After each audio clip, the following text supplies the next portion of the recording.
Welcome into the Autzen Audibles Podcast. Prehm and Erik Skopil on today's show. It's Monday, September 23rd. Oregon's back in action this weekend for a late night contest at UCLA, 8 p.m. kick on Fox. That's going to be a late night in Pasadena. And to preview that game and to other topics of that one around the Oregon football program, we've opened up the mailbag. Erik gets a bunch of questions submitted. We've picked 5, and it's coming off a bye week where we kind of learned a lot about Oregon's past and future opponents and how that maybe impacts Oregon's season moving forward. I think that's going to be the heavy focus for this edition of the mailbag. Yeah, you guys were on task this week. You were watching games. We had a lot of questions about Oregon's opponents, as Matt said, both past and future. We're going to start there. But before we do, Matt, this is kind of an ad lib. Sure. 8 p.m. start. You'll be down in Pasadena. When you saw that start time, how did that make you feel? Because when I saw that start time, even being in Eugene, I was like, oh boy, late night. Yeah, my first thought was I have like a 6:30 a.m. flight on Sunday so that I could get back in time for a kids game on Sunday afternoon. I did not like that. I was hoping to be able to be in bed by, I don't know, 10:30, 11 o'clock. I was really thinking it was going to be like a 12:30, 3 o'clock, 4:30 type game, and that is not the case. I hate 8 p.m. games because it's almost on the road. 8 p.m. home games don't bother me. On the road, it's almost like you just don't go to bed. It's brutal. Yeah. That's my perspective, but I guess from like an Oregon fan perspective, I get kind of being pissed off. Like you wanted to be in better TV positions, and so far through 4 games, you've had one true afternoon game, and it was a road game at Oregon State. You had a 7 p.m. game against Boise that was streamed only. You had a 4:30 kick on the Big Ten Network that you couldn't get on TV if you were a Comcast TV subscriber, which I don't think either of us are, so we weren't impacted too much by it, but a big chunk of fans were. And now your 4th game is an 8 p.m. game. It's on Fox, but it's 8 p.m. You have to wait all day, which kind of sucks. My feeling is exactly. I was going to say when you're like, I was hoping to be in the hotel in bed by 10:30. I was like, you'll be in the stadium probably getting ready for the start of the third quarter. Yes. By 10:30 on Saturday. So best of luck traveling back down there, Mr. Matthew. We're going to jump into a question here from @DuckFanDan about this game. Did watching UCLA play LSU change how you feel about Oregon's game against them? #Autzen Audibles. I will say, last week during the bye week, I did a rankings of the toughest opponents on Oregon's Big Ten schedule. I had UCLA as number 9, or the toughest games, I should say. And I basically had it as a tie with Purdue. And UCLA played a heck of a lot better against LSU, I felt, than Purdue did against Oregon State. I watched portions of both of those games. I definitely didn't come out of watching UCLA play LSU thinking, man, this is a really dangerous team. This offense is really coming for you. This is the worst total offense in the Big Ten, the worst rush offense among Power 4 schools.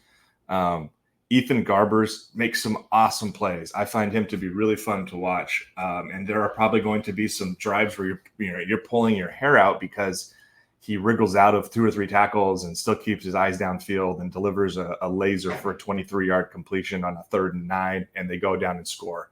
There'll probably be a play or two like that. But no, I don't think I came away feeling like UCLA is – because Oregon's better than LSU is the other part, I think. And I didn't feel like that game was ever at a point where UCLA was going to win. They played a competitive – I think it's a very solid game, probably one of the better games they've played all year, frankly.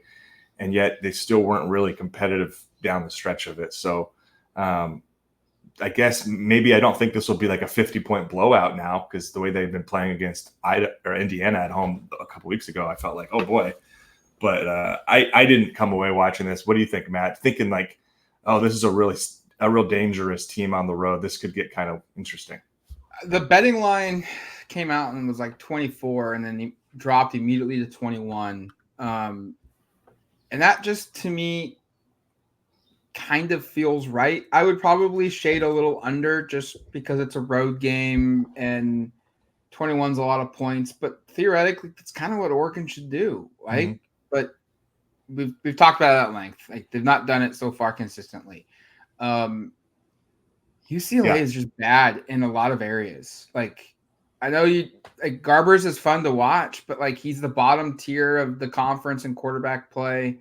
Their offense is one of the worst offenses in the entire country. Their defense really isn't all that much better. Like, nationally, they rank, I think, 88th in yards allowed per play.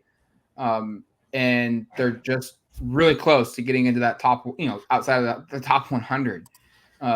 They just don't have a lot of dudes. Like, Logan Loyola last year at receiver was pretty solid for them, but he hasn't been producing this season. I think he's their most targeted receiver, but like, Rico Flores leads the team with just 160 yards through, I think, 4 games now, and has 1 touchdown. They've only thrown 3 total touchdowns in 4 games. Their defense, they don't have a lot of the same guys that are producing at a high level.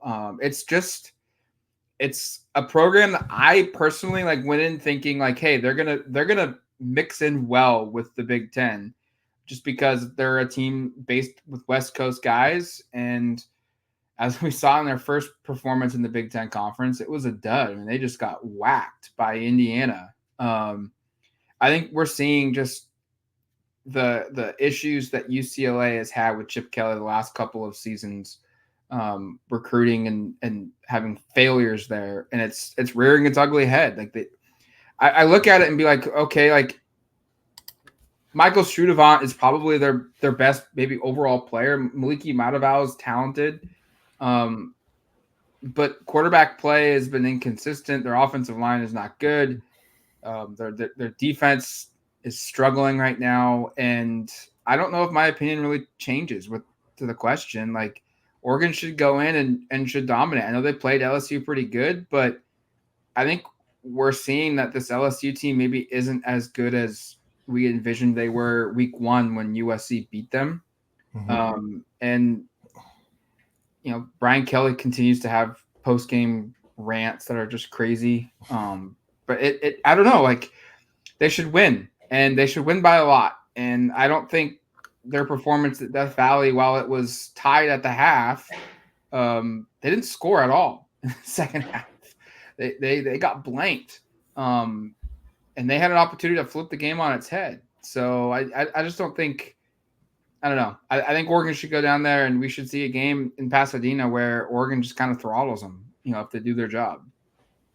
If they do their job is the question. And I guess if you want to put it that way and say if Oregon turns in a performance a lot more like Boise State and Idaho, could this game be more competitive and close and kind of annoying? And the answer to that probably is yes, because like I said, I think Garbers is capable of 2 to 3 just kind of like whatever. He'd made something weird happen out of that play, kind of like when you play against I'm not saying they're the same player, but like a Cam Ward, where he just, in terms of just being able to create, because as you said, their offensive line is not very good and creates a lot of situations where he's running for his life, trying to make something happen downfield. And he made a couple of those plays against LSU, and that was why I think that game was close as long as it was. And it was the same case against Indiana, and that was a 4-score game. It was a closer game early on because he made some crazy plays. So, I think if Oregon plays a B minus level game, this good game could be more interesting than you'd like. But if Oregon turns in an effort like what we saw in Corvallis, if they can stack that coming out of the bye week here, this game shouldn't be very competitive. That's where I'm at. This team, I would be a lot more concerned if UCLA could run the football at all. They ran had 22 carries for 18 yards against LSU. I know a lot of that is based upon sacks. Decreasing it, but it was still less than 100 yards from scrimmage, regardless of that subtraction. So there's a lot of ex-Ducks on this UCLA team, and there are.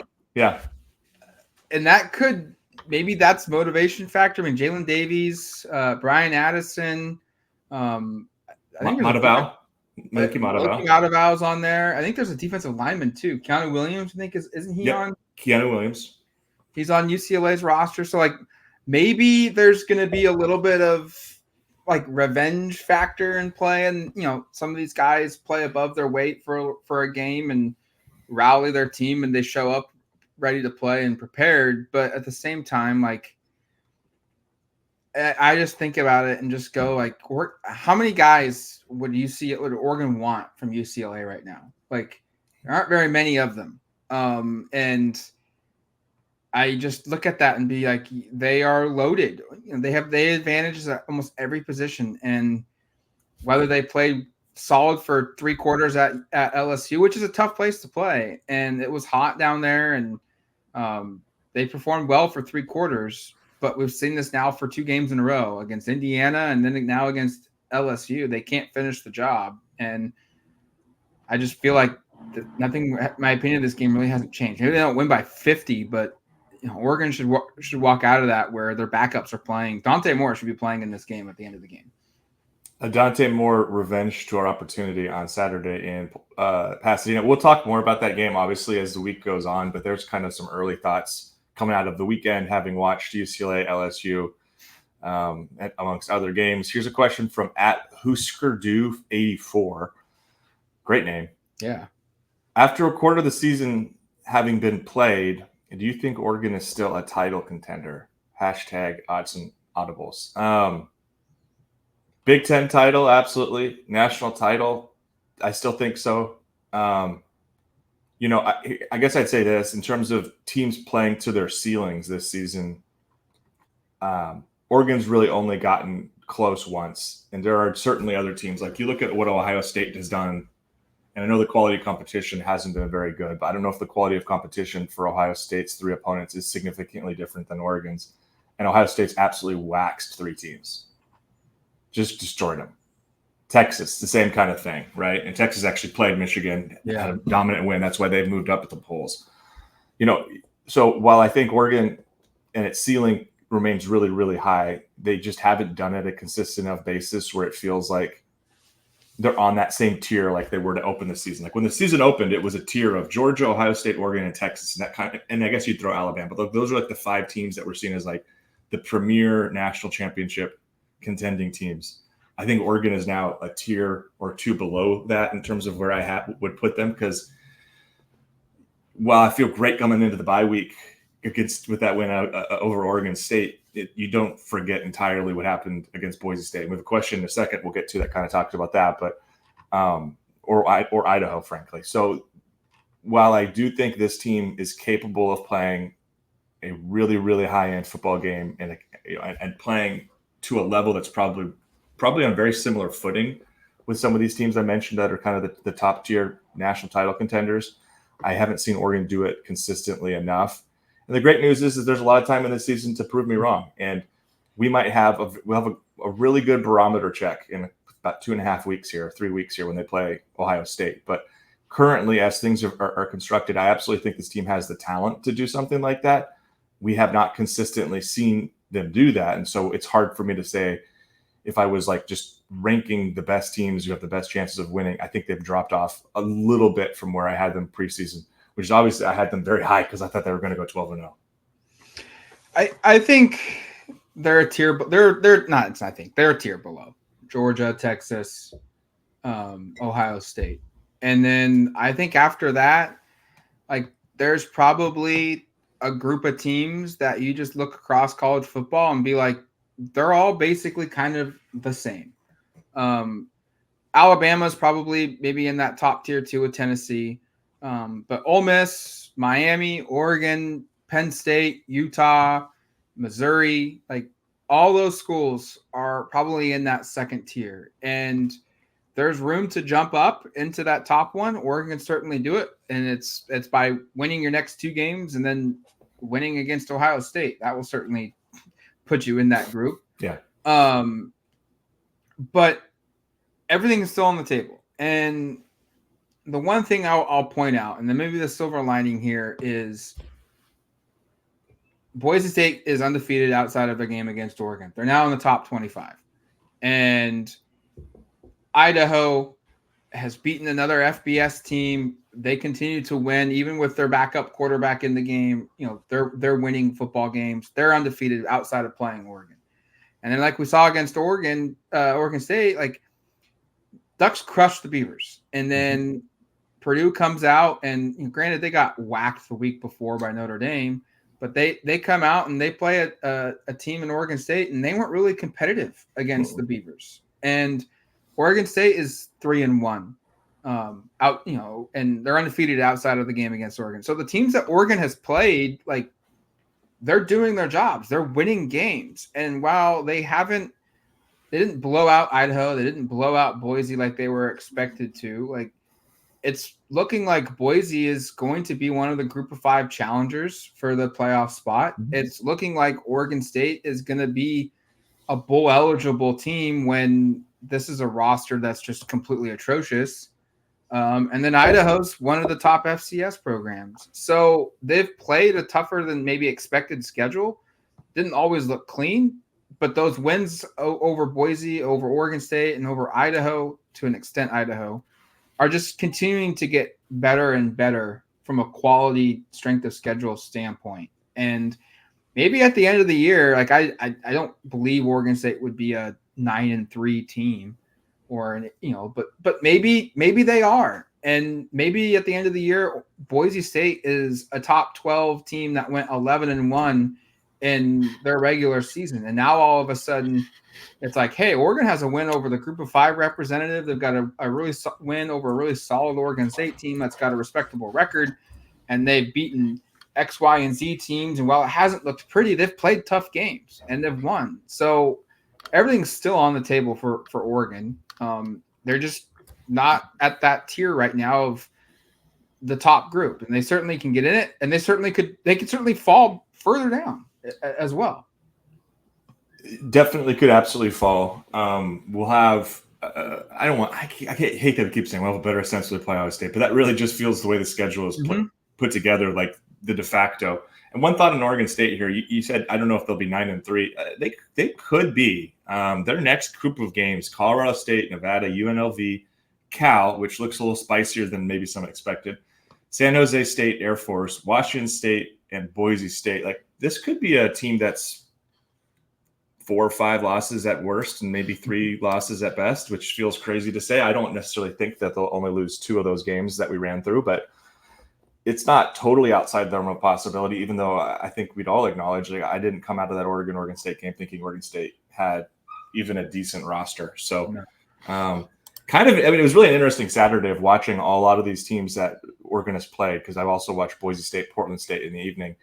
And as expected, Boise State just put it on Portland State. But you're right, Matt. Like, you watch some of these teams, which in the moment when you're facing an opponent and you're a massive favorite and you just start kind of diminishing them. Oh, they're not very good. They're not very good. When you take a step back and have a bye week like this and watch them compete, like, I ended up being pretty impressed with what Oregon State did against Purdue. Yeah.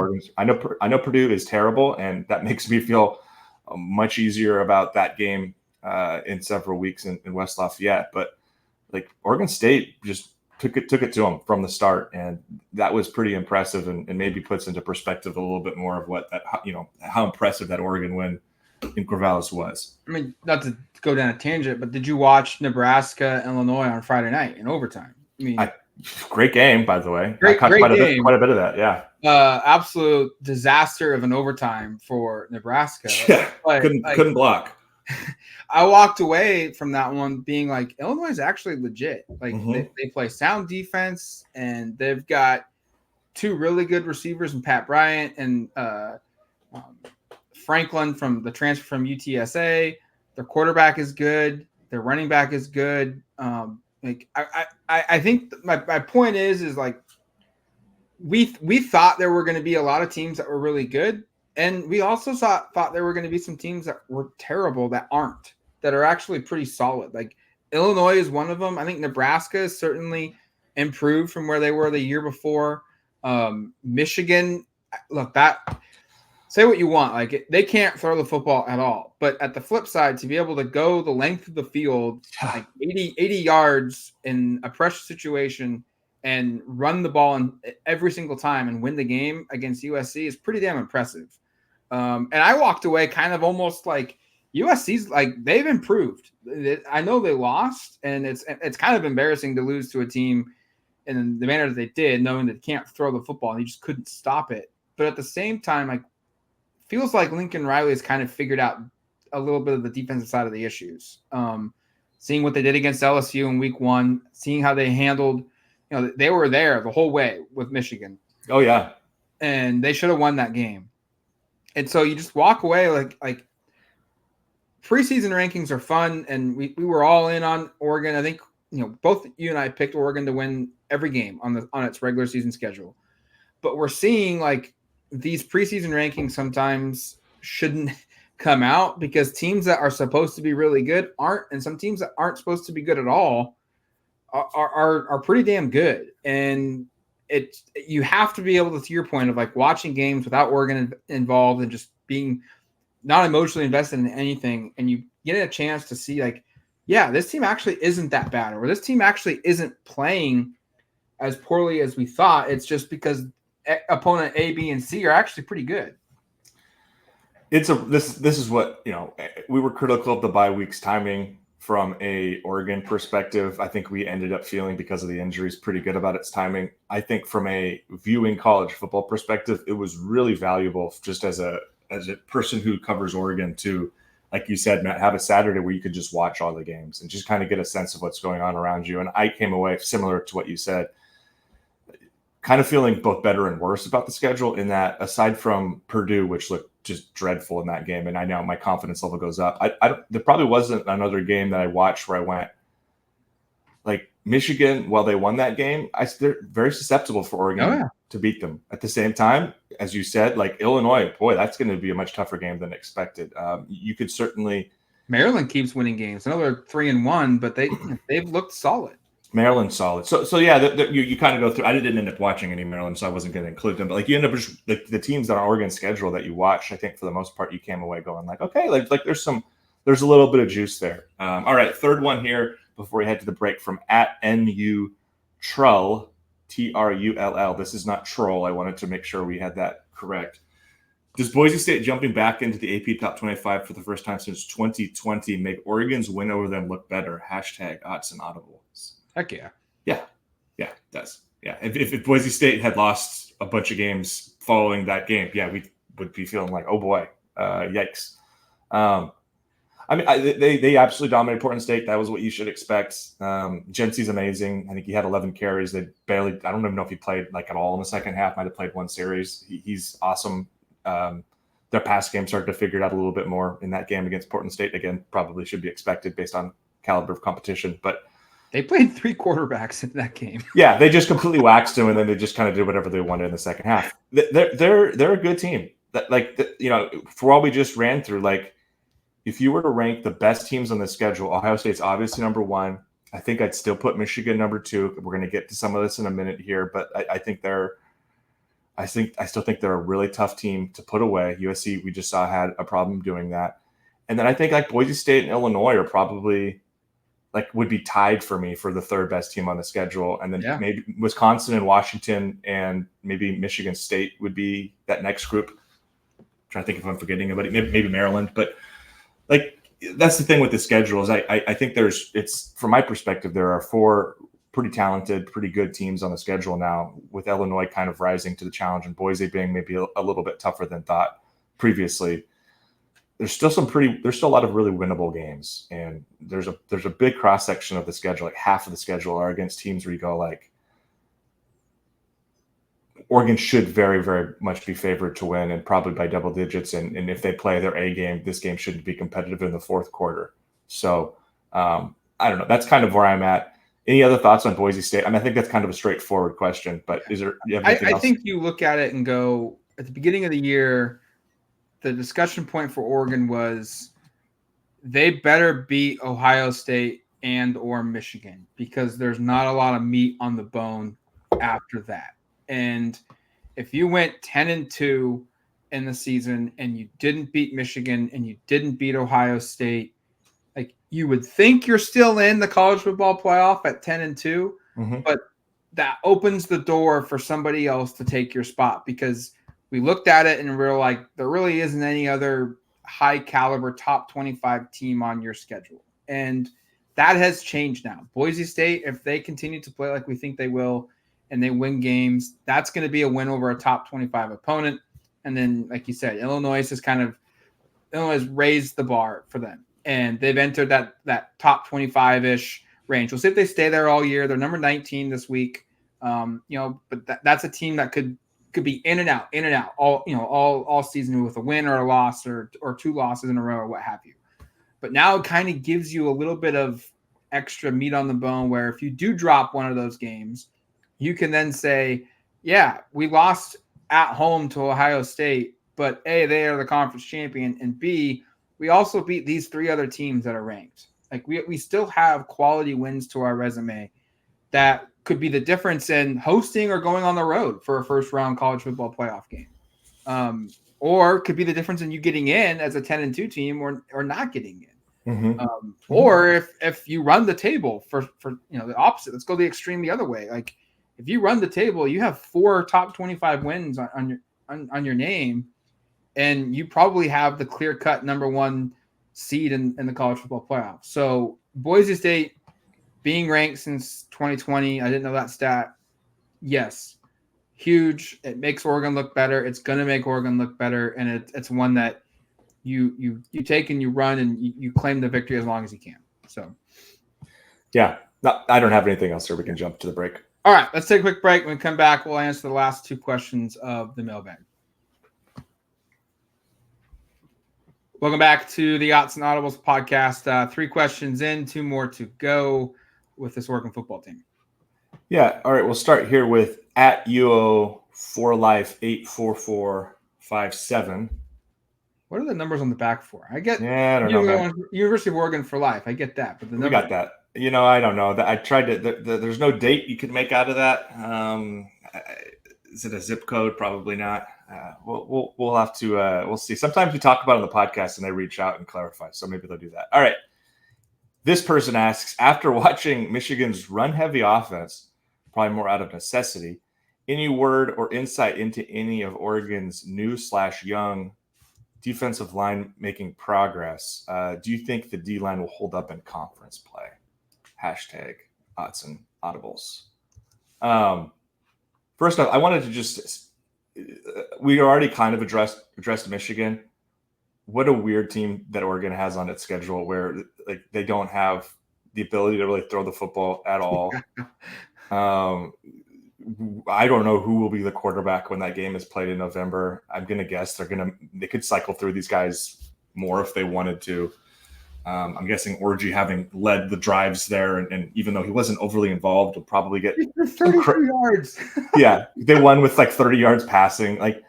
So they're just a very strange team. I came out of the weekend feeling like they remind me a little of like the Pittsburgh Steelers, where they're just like really good defense, got good ground game, not very explosive. They're going to just kind of hang around and be in a lot of games and maybe win more than they should. Like they just feel like a really tough out, And so that game with USC was certainly like one of the stranger teams winning that I've seen in a minute, just because of like the way they played. But you definitely saw in that game what Oregon will need to do to win that game, and that is to stop the ground game. And frankly, USC is probably one play away from one long explosive run away from this game going their way. And so Holling's run through like 4 tackles was unbelievable.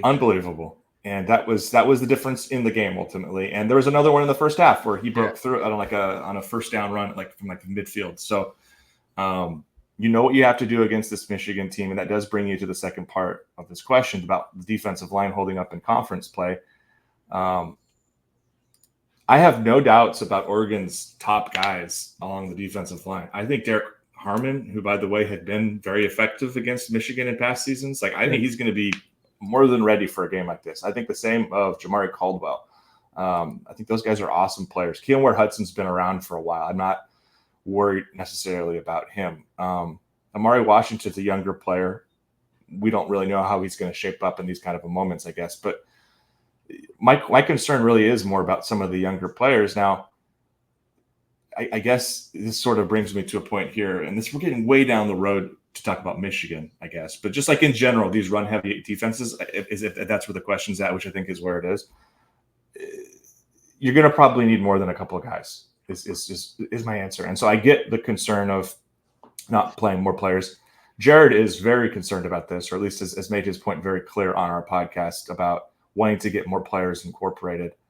I think they're pretty darn well set up to succeed, barring injury, is where I would say it. And I even think the snap counts so far have not been too much where I think these guys are getting worn out. But you'd really like to see a couple of younger players be ready in case of emergency here. I don't know if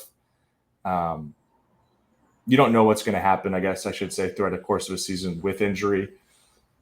But you certainly feel like, I don't know how I would feel, let's say, if you take a pillar guy out there, if you take Harmon or Caldwell out of the rotation, Matt, I'm like, kind of gets a little dicey. What are you relying on, like a Terrence Green or a Tione Gray or an Aiden Breland? These are highly regarded young players, but 14 snaps we don't know. for 3 of those guys. Yep. 14 snaps.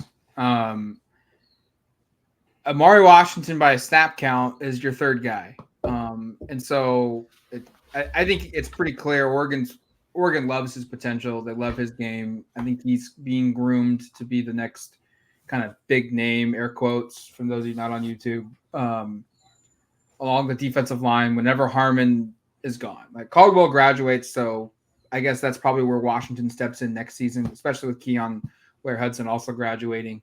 But if Harmon goes pro, if he comes back, they're kind of grooming Washington to be the next guy there.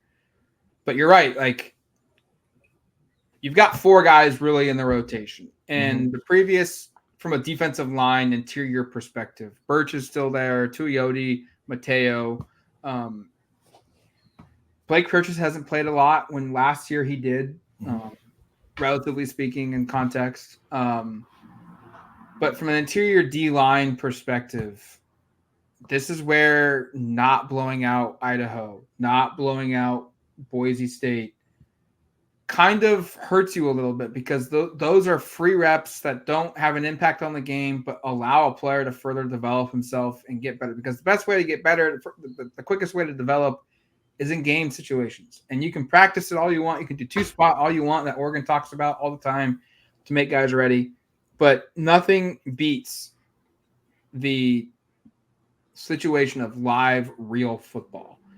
And so over the next 2 weeks, you hope that maybe 1 or 2 of these guys can get on the field a little bit more. You can get some further development. It's probably going to have to come from a guy like Terrence Green, honestly, because if Tione Gray or Aiden Breland, Jericho Johnson hasn't played yet, but like if those guys were going to be key contributors all season long, they would have kind of already been in the rotation. Like Oregon would have kind of found a way to get them 2 or 3 snaps a game. Maybe their snap counts don't change much or rise much, but they would have played a little bit more. Breland's only played in 1. Tione Gray's only played in 1. Terrence Green's only played in 1 as a redshirt. Yep. And it's kind of like, what's the value of, is it best case scenario to burn the entire year of Breland if he was only going to play like 5 games and 65 snaps?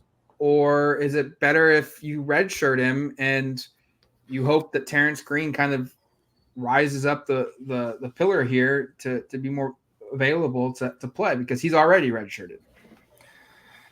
Yeah, I imagine that they're not that they don't consider such things, but I'm guessing they win at all costs. They're going to play whoever they think is best, Matt. And I think pretty clearly there is a very obvious hierarchy. There's the 4 guys you mentioned that have been playing, and then there's these 3 guys who played just against Oregon State. And these are the next 3 guys, I think. Jericho not playing in Corvallis, unless there was something we don't know away from the game, like he was dealing with an injury or something that precluded him from being available. It feels like those are your 3 guys to pull from, right? So those are the names to know that could theoretically enter this group. And it's a bummer Mikhail Gardner is injured, because I think he would have been in this group as well, or maybe even pseudo in that rotation to begin with. But he's dealing with a foot injury. I don't know if we'll see him maybe the rest of the season, or at least till late. But those are your three names. And the good news is those are some pretty highly regarded young players. I mean, Breland was a former 5-star for a while. Green was a 4-star prospect. Gray's a guy who was actually pretty low rated as a recruit, but has come in, he and Green have totally changed their bodies, been gone from guys that were seen as like 6'6", 290 type body types, 260 type body types to being, well over 300. They certainly have the mass. Now it's a matter of can they play at this level. So, when Dan was talking on a Wednesday of last week during the bye week about getting guys ready, this feels like a group where that's an important step to make, because you clearly have the 4 guys you're comfortable with, and then you have these next 3 guys, and these 3 guys are all, I think, physically capable, big, athletic defensive linemen. Now it's a matter of can they break through and actually be contributors. And frankly, I'd love to come out of UCLA and Michigan State and go into Ohio State feeling like one of these, or maybe 2 of these guys, look playable even when the game is in, it's still close. So I understand those questions. Frankly, against Ohio State and maybe against Michigan, maybe you don't want to play a ton of those guys. Maybe it's only a couple of snaps extra, but if you can get these guys off the field to get a rest, these guys being the starters, that could be significant against a team like Michigan, who, as we saw last game, can wear you down, and then on that last drive, deliver that kill shot. You want to have your stars being able to play at their best. And so I do think there's a benefit for incorporating more players in there.